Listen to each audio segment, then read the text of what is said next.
आज SS mathematics का जो पेपर हुआ था तो इसको हम 25/5/2023 को तो इसके क्वेश्चन को हम डिस्कस करेंगे।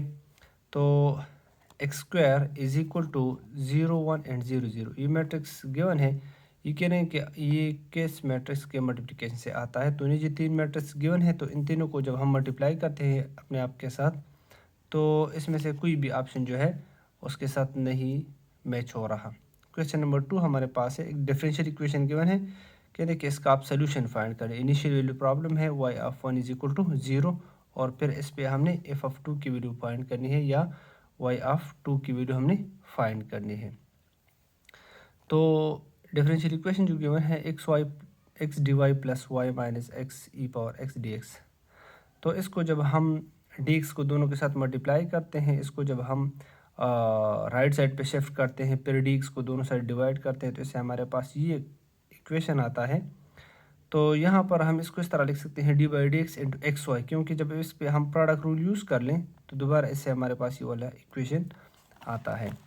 ठीक है, तो ये जो हमारे पास फिर इसका हम बोथ साइड इंटीग्रेशन लेते हैं। इंटीग्रेशन लेने के बाद यहाँ पर रह जाता है X Y is equal X E power X minus E power X plus के। फिर इसमें हम इनिशियल कंडीशन पुट करते हैं Y of 1 is equal to 0, तो इससे हमारे पास इस कांस्टेंट की वैल्यू आती है। इसको जब दोबारा इधर पुट करते हैं तो इससे हमारे पास ये वाला इक्वेशन आता है। और फिर हमें वैल्यू चाहिए किस चीज़ पर, एफ ऑफ 2 पर या वाई ऑफ 2 पर। तो जब है इसी इक्वेशन में हम 2 पुट करते हैं तो इससे आता है 1/2 ई स्क्वायर। तो इसमें ऑप्शन सी आता है। थर्ड क्वेश्चन है the domain of this function. तो फंक्शन क्या है, x plus 1 x minus 3 divide by x minus 2। तो यहाँ पर हमने ये लिखा है कि डोमेन फाइंड करने के लिए इंटीग्रेशन स्क्वायर रूट के अंदर जो भी टर्म मौजूद है तो इसको हम ग्रेटर आर इक्वल टू 0 लेते हैं। तो जब हम x माइनस 2 मल्टीप्लाई डिवाइड करते हैं तो इसमें हम जो भी नंबर पुट कर लें 2 के अलावा तो वो हमारे पास डिफाइन होता है 2 के अलावा। और ये हमारे पास कब ग्रेटर आर इक्वल टू 0 होगा, जब x plus 1 x minus 3 x minus 2 is greater or equal to 0, तब ये इस P square root function define होगा। तो x प्लस 1 भी ग्रेटर देन 0 होगा, x माइनस 3 भी और x माइनस 2 भी। तो 1 को राइट साइड शिफ्ट कर ले -1, 3 को राइट साइड शिफ्ट कर ले 3 और -2 को राइट साइड शिफ्ट कर ले तो 2 आता है। तो इसमें हमारे पास -1 से ग्रेटर, 3 से ग्रेटर और 2 इसमें शामिल नहीं होगा। तो -1 से ग्रेटर तो -1 इज़ ग्रेटर और इक्वल टू, और 2 शामिल नहीं होगा तो 2 में हम ओपन ब्रैकेट लगाएंगे। यूनियन 3 से greater so 3 up to infinity. Fourth question है हमारे पास फोर्स गिवन है -i plus J in X Y Z plane. तो फर्स्ट हम जो है फोर्स फाइंड करते हैं, यूनिट वेक्टर ऑफ फोर्स हम फाइंड करते हैं। तो यूनिट वेक्टर हम किस तरह फाइंड करते हैं, वही vector divide by its magnitude. तो फोर्स आ जाता है। फिर हमने वर्क डन फाइंड करना है। तो वर्क डन के लिए फार्मूला है इंटीग्रेशन फ्रॉम 0 to 1, यहाँ पर लिखा गया है फ्रॉम 0 to 1, और function force into D R. अब आर भी हमारे पास यहाँ पर गिवन है, तो यहाँ पर इसका आर का बहुत सारा डिफरेंशियल ले लें तो इसका आ जाएगा हमारे पास D T I 2t D T और 3t square into D T. ये हमारे पास डी आर हमने क्या किया है, हमने फाइंड किया है। यहाँ पर हमने क्या पुट किया है, फोर्स पुट किया है। तो ये तो हमारे पास एक कांस्टेंट है, तो इसको हम बाहर निकालते हैं, सब पे अलग अलग इंटीग्रेशन लेते हैं। तो इससे हमारे पास आ जाता है -i प्लस जे प्लस के इज इक्वल टू 0। क्योंकि इसका जब हम डॉट प्रोडक्ट लेते हैं -i को i के साथ डॉट प्रोडक्ट है, तो -1 इंटू 1 तो यहाँ आ जाता है 1, और जे डॉट जे से आता है हमारे पास ये -1 ये +1, और के तो इसमें है नहीं तो वो 0 होगा, 0 मल्टीप्लाई बाई 1 से आता है 0। तो इसका वर्क डन क्या होगा, हमारे पास 0 होगा। फिफ्थ क्वेश्चन हमारे पास लास्ट डिजिट ऑफ 3 पावर 85। तो देखिए 3 पावर 1 से हमारे पास आता है 3, 3 पावर 2 से आता है 9, 3 क्यूब से आता है 27, 3 4 से आता है 81। और जब हम 3 पावर 5 लेते हैं तो इस पर दोबारा ये 3 जो है अपने आप को क्या करता है, रिपीट करता है। तो यहाँ से लेकर ये 1 से लेकर 4 तक इसका क्या है, इसका पीरियड है। ठीक है, तो इसको जब हम 85 को जब हम लिखते हैं 3 पावर 4 मल्टीप्लाई 21 इन प्लस 1, तो इससे आता है हमारे पास 3 पावर 85। तो 4 तो इसका पीरियड हो गया, तो 4 इंटू 21, तो ये इसे एक्सक्लूड हो गया। 3 पावर 1 से दोबारा हमारे पास क्या आता है, 3 आता है। तो इसका मतलब ये कि इसका फर्स्ट डिजिट हमारे पास, यूनिट डिजिट हमारे पास क्या होगा, 3 होगा। अगर जी हमारे पास एक ग्रुप है आर्डर 24 का, तो जी हमारे पास कैन नॉट हैव अ सब ग्रुप ऑफ आर्डर। तो यहाँ पर इसका लिखा गया है ऑफ आर्डर 5, क्योंकि आर्डर आई तो हम जानते हैं कि आर्डर ऑफ एच जो है आर्डर ऑफ अ सब group divide the order of a group. So 5 can not divide 24, इसको डिवाइड नहीं कर सकता। बाकी सारे नंबर जो इसको डिवाइड कर सकते हैं 24 को। फिर हमारे पास एक सीक्वेंस गिवन है, limit extends to infinity X N plus 1 3 plus 2 X N, ठीक है। X N plus 1 is equal to under root 3 plus 2 X N. तो ये कहते हैं कि अगर हमारे पास ये लिमिट एक्स टेंस टू 1 है, एक्स वन इज इक्वल 1 है, तो आप जो है क्या फाइंड कर ले, limit X tends to infinity N tends to infinity X N आप फाइंड कर ले। तो ये जो हमारे पास सीक्वेंस गिवन है, तो इस पर हमने बोथ साइड जो है लिमिट अप्लाई किया है।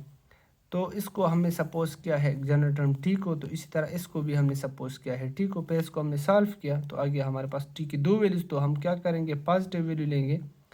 तो ये लिमिट जो है ये कन्वर्ज करेगा किस चीज़ पर, 3 पर। फिर the angle between the tangent to the curve, ये कौन सा कर्व है, ये हमारे पास एलिप्स गिवन है, X square by A square Y square by B square is equal to 1। किस पॉइंट से दो टेंजेंट हम ड्रा करेंगे, ए ज़ीरो और बी ज़ीरो बी।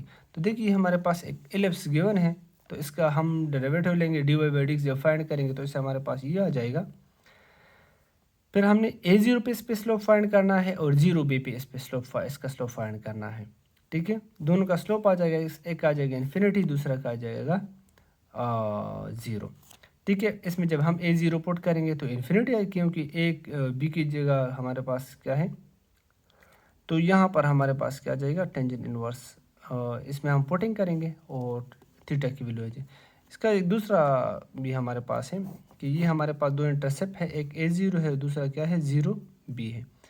तो ये हमारे पास अगर एक एलिप्स हो गया, तो इससे अगर हम दो टेंजेंट लाइन ड्रा करते हैं, यहाँ पर इस पर टेंजेंट लाइन ड्रा कर ले और बी पे इस पर टेंजेंट लाइन ड्रा कर ले, तो ये एक दूसरे के साथ कौन से एंगल बनाते हैं, 90 का एंगल बनाता है। डायमेंशन डिफाइन करना है इसका 1 2 3 4 5 6। तो इसको हम एक मैट्रिक्स फॉर्म में लिखते हैं 1 0 0 0 2 2 0 0 6 वेक्टर्स को जो है आप इस तरह मैट्रिक्स फॉर्म में लिखें। इसका आप रैंक फाइंड कर ले, तो इसका रैंक आ जाएगा क्या, 4 आ जाएगा। तो यही जो है इसका क्या होगा, डायमेंशन होगा। अगर हमारे पास एक इनफाइनाइट सेट है विथ कोफाइनाइट टोपोलॉजी, तो एक्स हमारे पास क्या होगा, हमेशा कनेक्टेड होगा। कोफाइनाइट टोपोलॉजी पे हमारे पास इनफाइनाइट स्पेस पे जो भी हमारे पास सबसे बनेगा टोपोलॉजी, तो एक्स हमारे पास क्या होगा, ना हाउस ड्राफ होगा, ना हमारे पास क्या होगा, ना डिस्क्रीट होगा। 11 क्वेश्चन हमारे पास है कि हमारे पास स्टेटमेंट गिवन है, तो इसमें कौन सा ऑप्शन आता है, 1 and 2 ओनली।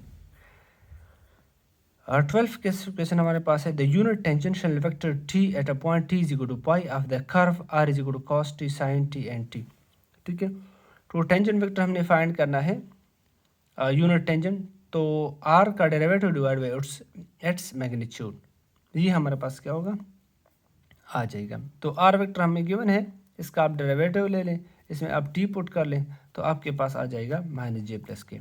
फिर इसका आप मैग्नीट्यूड ले लें, तो आ जाएगा √2। इसी को आप जो है इधर पुट कर ले, तो ये आपके पास क्या होगा, टेंजेंशियल वेक्टर होगा। नाउ नेक्स्ट क्वेश्चन हमारे पास है 3 नंबर कि इफ़ 13 नंबर कि अगर हमारे पास I is equal to I बराबर है iota √(-1), then find the value of iota power 1 plus iota, इसकी वैल्यू फाइंड कर लें। तो इस आप अलग अलग पावर ले लें, iota power 1 iota power iota. तो आयोटा पावर आयोटा जो है ये हमारे पास बराबर होता है ई पावर आयोटा। आयोटा सिंपल इस आयोटा को हम लिखते हैं, क्योंकि आयोटा हमारे पास बराबर होता है ई पावर आयोटा इंटू π/2। तो इस आयोटा की जगह हमने वैल्यू पुट की है, आयोटा आयोटा के साथ मल्टीप्लाई होगा तो आयोटा स्क्वायर आ जाएगा, आयोटा स्क्वायर -1 के बराबर है, तो इसे आ जाए एक आयोटा अपनी जगह पर रहेगा, तो iota e power -π/2। The number of ways तो ये हमारे पास एक वर्ड है, तो इसमें टोटल अल्फ़ाबेट हमारे पास कितने हैं, 9 है। तो अगर हमने उसकी अरेंजमेंट करना है, नंबर ऑफ वेज फाइंड करना है, तो वो हमारे पास आ जाएगा 9 फैक्टोरियल, या आप 9p इसको कर सकते हैं। 15 क्वेश्चन हमारे पास है कि अगर हमारे पास z एक एनालिटिक फंक्शन है तो ये हमारे पास एक पॉइंट पे क्या होगा, ऑन टू होगा मेथड। 16 क्वेश्चन हमारे पास है कि ये हमारे पास स्टेटमेंट गिवन है, तो इफ़ हमारे पास क्या होगा, कंटिन्यूस होगा हमेशा। 17 क्वेश्चन हमारे पास, अगर हमारे पास एक मैट्रिक्स है A0 0 0 A0 and 0 0 A। 17 question हमारे पास है, एक मैट्रिक्स गिवन है, then the value of adjoint of A determinant is. तो देखिए एडजॉइंट ऑफ ए डिटरमिनेंट हमेशा बराबर होता है ए डिटरमिनेंट पावर n-1। n क्या है, the number of rose in A matrix, ठीक है, या स्क्वायर मैट्रिक्स है ऑफ ऑर्डर 3 है। तो इसका जब हम डिटरमिनेंट फाइंड करते हैं, तो अगर डायगोनल मैट्रिक्स है तो इसकी सिर्फ डायगोनल वाले एलिमेंट मल्टीप्लाई कर ले, तो इसका ए डिटरमिनेंट हमारे पास क्या आता है, ए क्यूब आ जाएगा, ठीक है। फिर ए क्यूब, तो एडजॉइंट ऑफ ए डिटरमिनेंट का determinant is equal to A determinant power n-1। तो इसका आप पावर ले लें तो इसमें हमारे पास थर्ड ऑर्डर है 3-1। तो 3-1 से आ जाएगा 2 और 2 मल्टीप्लाई बाई 3 से आ जाएगा 6। ये हमारे पास 3 इक्वेशंस गिवन है। ये कहते हैं कि हमारे पास इसके ऑप्शंस गिवन है। तो देखिए अगर आप किसी मैट्रिक्स का डिटरमिनेंट, इसका डिटरमिनेंट आप फाइंड कर लें, इसको मैट्रिक्स फॉर्म में लेके, फॉर एग्जांपल 1 2 3, और फिर आप लेके 1 -1 4, और फिर लेके 2 1 एंड 7, इसका आप डिटरमिनेंट फाइंड कर लें। नॉन ज़ीरो आता है तो कंसिस्टेंट होगा, यूनिक सोल्यूशन होगा। ज़ीरो आता है तो फिर हमारे पास, तो इन एडजॉइंट ऑफ ए और डो मल्टीप्लाई बाई बी, तो अगर उससे भी ज़ीरो आता है तो इसके इनफाइनाइट सोल्यूशन होंगे। और अगर किसी मैट्रिक्स का डिटरमिनेंट ज़ीरो होगा और adjoint of A multiply by B अगर हमारे पास नॉन ज़ीरो है, तो उसके हमारे पास नो सोल्यूशन हो। इनफाइनाइट मीन अगर दोनों लाइन तीनों लाइन एक दूसरे इस तरह ऊपर आते हैं। इनफाइनाइट नो सोल्यूशन मीन ये इस तरह एक दूसरे के साथ क्या होंगे, पैरेलल होंगे, ठीक है। तो इसकी इनफाइनाइटली मैनी सोल्यूशन है, क्योंकि ये तीनों लाइन, इसका डिटरमिनेंट भी ज़ीरो आता है और एडजॉइंट ऑफ ए के साथ डॉट प्रोडक्ट ऑफ बी क्या होगा, ज़ीरो होगा। 19 क्वेश्चन है, the unit normal vector N to the point. ये हमारे पास एक पॉइंट गिवन है of the surface is given. भाई एक सरफेस गिवन है, तो इस पे हमने क्या यूनिट नॉर्मल वेक्टर क्या करना है, फाइंड करना है। तो देखिए फर्स्ट हम क्या करते हैं कि फर्स्ट हम ये जो फोर्स है, तो इस पे हम डेल्टा लेते हैं। फॉर एग्जाम्पल ये फोर्स अगर हमारे पास गिवन है एक्स स्क्वायर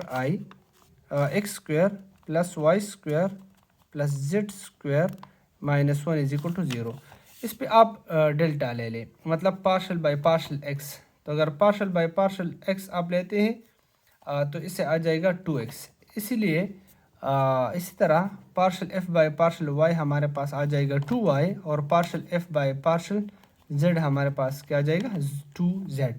क्योंकि x के साथ अगर आप डेरिवेटिव लेते हैं तो उसके लिए हमारे पास y भी कांस्टेंट होगा, z भी कांस्टेंट होगा, और कांस्टेंट भी हमारे पास कांस्टेंट होगा।